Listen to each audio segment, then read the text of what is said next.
এর বাইরে branch office আছে আর 10টা, এবং আমাদেরকে কি করতে হয়, দুটো আন্তর্জাতিক ঠিক না আমাদের ন্যাশনাল পর্যায়ে দুটো প্রতিষ্ঠান আছে, বাংলাদেশ ফাইন্যান্সিয়াল ইন্টেলিজেন্স ইউনিট এবং আমাদের এনফিস অ্যাডমিনিস্ট্রেটিভ ইউনিট। এনফিস বলতে national financial inclusion strategy administrative unit, এটার সম্পূর্ণ মালিকানা কিন্তু সরকারের, এবং বিএফআইও মালিকানাটাও সরকারের, কিন্তু সরকারের পক্ষে বাংলাদেশ ব্যাংক এই দুটো প্রতিষ্ঠানকে কিন্তু কি করে, আমরা কোয়াসি রেগুলেটরি, অর্থাৎ ওনাদের সাথে সরাসরি আমরা বলি না যে আমরা ওনাদের ওনারশিপ আমাদের, বাট স্টিল আমরা আমাদের অফিস প্রেজেন্স তাদেরকে দিয়েছি, আমাদের ডেপুটি গভর্নররা তাদের সাথে কাজ করেন এবং আমাদের এমপ্লয়িরা তাদের হয়ে কাজ করেন। তো এই হচ্ছে মোটের উপর বাংলাদেশ ব্যাংকের স্ট্রাকচার। আমরা যদি ডিপার্টমেন্টগুলোকে দেখি, মূল ডিপার্টমেন্টগুলো হচ্ছে পলিসি ডিপার্টমেন্ট, যারা নীতি প্রণয়ন করে। পৃথিবীর শুধু সব জায়গায় সেন্ট্রাল ব্যাংক শুধু নীতি প্রণয়ন করে, তো আমরা যদি নীতি প্রণয়নকারী ডিপার্টমেন্টগুলোকে দেখি, এগ্রিকালচার ডিপার্টমেন্ট কৃষি ঋণ তৈরি করে, banking regulation and policy department prudential regulations and guidelines for banks তৈরি করে, ফরেন এক্সচেঞ্জ পলিসি ডিপার্টমেন্ট তারা কি করে, ফরেন এক্সচেঞ্জ সম্পর্কিত নীতিমালা তৈরি করে, financial institution markets department of financial institution and markets, অর্থাৎ ডিএফআইএম ওরা কি করে, ওরা হচ্ছে নন ব্যাংক ফাইন্যান্সিয়াল ইনস্টিটিউশনের জন্য নীতিমালা তৈরি করে। মনিটারি পলিসি ডিপার্টমেন্ট তাদের খুবই বড় কাজ, যারা আমাদের মনিটারি পলিসি ফর্মুলেশনের কাজ করে। এসএমই এবং স্পেশাল প্রোগ্রামস ডিপার্টমেন্ট তারা কর্পোরেট মাইক্রো স্মল মিডিয়াম এন্টারপ্রাইজের জন্য নীতিমালা তৈরি করে। পেমেন্ট সিস্টেম ডিপার্টমেন্ট তারা ন্যাশনাল পেমেন্ট সিস্টেম স্ট্র্যাটেজি নিয়ে কাজ করেন, এবং ফাইন্যান্সিয়াল ইনক্লুশন ডিপার্টমেন্ট যারা আজকে এই অনুষ্ঠানের সাথে সম্পৃক্ত আছেন, তারা আসলে ভিডিও করছে, তো নীতি প্রণয়ন এবং বাস্তবায়ন করেন। আমরা যদি ডাইরেক্ট করে আমাদের সুপারভিশন ডিপার্টমেন্টের সম্পর্কে দেখব, সুপারভিশন দুই ধরনের হতে পারে, একটা হলো অনসাইট সুপারভিশন আর একটা হচ্ছে অফসাইট। অনসাইট কোনগুলো, যেগুলোতে আমাদের কর্মকর্তারা সরাসরি অফিসগুলোতে যান, গিয়ে কাগজপত্র দেখে সুপারভিশন করেন, আর একটা অফসাইট হচ্ছে কাগজপত্রগুলো ওনারা আহ্বান করেন আমাদের অফিসে এবং সেখানে দেখে সুপারিশ করেন। তো অনসাইট সুপারভিশনে আপনারা জানেন আমাদের ডিবিআই আছে, ডিপার্টমেন্ট অফ ব্যাংকিং ইন্সপেকশন, এখন 8টা হয়েছে, 1 থেকে 8টা।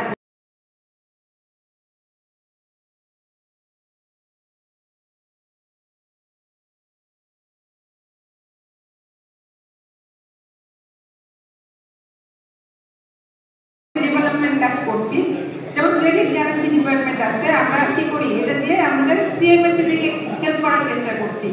আমাদের সাথে আছে information and communication technology department, তারা সমস্ত বাংলাদেশ ব্যাংকে আইটি সক্ষমতা বৃদ্ধি এবং আইটিকে কাজে লাগানোর জন্য কাজ করছেন। সাইবার সিকিউরিটি ইউনিট আছে, কারণ আমরা যেহেতু আইটিতে কাজ করি আমাদের সিকিউরিটি নিশ্চিত করতে হয়। আছে আমাদের research department, chief economics unit, statistics department, এনারা সবাই কিন্তু মনিটরি পলিসি ডিপার্টমেন্টের সাথে অ্যালাইড হয়ে কাজ করেন। ক্রেডিট ইনফরমেশন ব্যুরো আছে, আপনারা সবাই তাকে চেনেন, তারা কি করে, গ্রাহকের ঋণ সংক্রান্ত তথ্য দেয়। ডিপার্টমেন্ট অফ কারেন্সি ম্যানেজমেন্ট টাকা ছাপানোর কাজ করে, আর ইদানিংকালে খুবই আলোচনার মধ্যে এসেছে নতুন টাকা ছাপানোর বিষয়ে। ডিপোজিট ইন্স্যুরেন্স ডিপার্টমেন্ট তারা কি করে, ব্যাংক যদি ইন্স্যুরেন্স নিয়ে চলে যায় তাহলে তারা আমাদের গ্রাহকের ইন্স্যুরেন্স করা অর্থ, অর্থাৎ একটা নির্দিষ্ট পোশাক তারা গ্রাহককে দিবে, এইরকম একটা প্রত্যয় দিয়ে তারা কাজ করে। ফাইন্যান্সিয়াল সেক্টর সাপোর্ট এবং স্ট্র্যাটেজিক প্ল্যানিং ডিপার্টমেন্ট, এই ডিপার্টমেন্টের কাজ হচ্ছে যত ডোনাররা বাংলাদেশ ব্যাংকে আসে, এটা হচ্ছে গেটওয়ে, ওয়ার্ল্ড ব্যাংক আসুক, এডিবি আসুক, এফসিডিও আসুক, তারা আমাদের এই গেটওয়েতে ঢুকে এবং বাংলাদেশ ব্যাংকের ডেভেলপমেন্ট ডিপার্টমেন্টের সাথে কাজ করে। এই ডিপার্টমেন্টে শুধু নাম জানলে হবে, এগুলোর সাথে সম্পৃক্ততা সমস্ত ব্যাংকিং সেক্টরের কম, কিন্তু বাংলাদেশ ব্যাংকের বেশি। যেমন account budgeting department, human resources department Bangladesh ব্যাংকের অ্যাডমিনিস্ট্রেশন দেখে, কমন সার্ভিস ডিপার্টমেন্ট বাংলাদেশ ব্যাংকের সকল লোকের লজিস্টিক্স সাপোর্ট দেয়। ব্যাংকার সিলেকশন কমিটি আমাদের রাষ্ট্রায়ত্ত ব্যাংকগুলোকে কি করে, যতবল নিয়োগ করে দেয়। এক্সপেন্ডিচার ম্যানেজমেন্ট ডিপার্টমেন্ট, তারাও বাংলাদেশ ব্যাংকের ভিতরে অভ্যন্তরীণ ব্রাঞ্চ অফিসের সকল ব্যয় আয় এগুলো নিয়ন্ত্রণ করে। Department of communication and publication, আজকে যে অনুষ্ঠান, এটা হোস্ট ডিপার্টমেন্ট হচ্ছে department of publication and communication, ওনারা সকলের সাথে যোগাযোগের কাজটি করে, এবং গভর্নর অফিস, এটা হচ্ছে মোটের উপর। আর বাকি যে আমরা এই আরো কয়েকটা ডিপার্টমেন্ট আমরা কিন্তু এক্সট্রা হিসেবে সরকারের পক্ষে করছি, এটাও আমাদের বাংলাদেশ ব্যাংকের নিজস্ব কিছু নয়, কিন্তু সরকারের অনুরোধে করছি, সেটা হলো enterprise risk management unit, EEF. আমরা করছি ইকুইটি এন্টারপ্রেনিয়রশিপ, ইআরএফ যেটা এন্টারপ্রাইজ রিস্ক ম্যানেজমেন্ট ইউনিট একটা আছে, আর ইকুইটি এন্টারপ্রেনিয়রশিপ ফান্ড সেটাও আমরা গভর্নমেন্টের জন্য করি। গৃহায়ন তহবিল, সেটা আগে আমরা সরকারি